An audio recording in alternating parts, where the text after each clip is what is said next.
చూసిన వాళ్ళు. ఇప్పుడు అసలు ఏం జరిగిందని బెంగాల్లో? ఇప్పుడు ఆ ప్రయత్నం చేశారు వాళ్ళు, కానీ కంట్రోల్ అయిపోయింది కదా. సర్తో చేసిందల్లా ఒకటే, చనిపోయినటువంటి వాళ్ళ ఓట్లు తీసేశారు. ఇదివరకు ఆ చనిపోయిన వాళ్ళ ఓట్లు వేసుకునేవాళ్ళు, వీళ్ళు అడ్డుపడేది కాదు ఎవరు కూడా.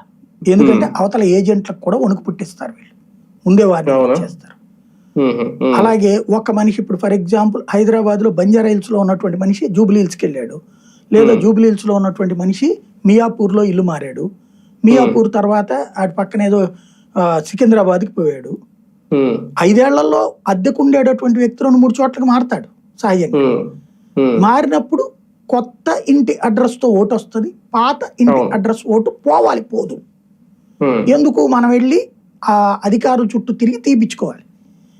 ఎన్నికలప్పుడు ఎన్నికల సంఘం అధికారులు ఉంటారు కానీ వీడప్పుడు ఉండరు. ఎన్నికల సంఘం అధికారి అంటే లోకల్ ప్రభుత్వ ఉద్యోగే. ఎన్నికల సంఘం ఆఫీసులో ఉంటారు, ప్రతి ఊళ్ళో ఎన్నికల సంఘం అధికారులు ఉంటారు కదా మనకి. అది ఎవరు తీయాలి ఓటు?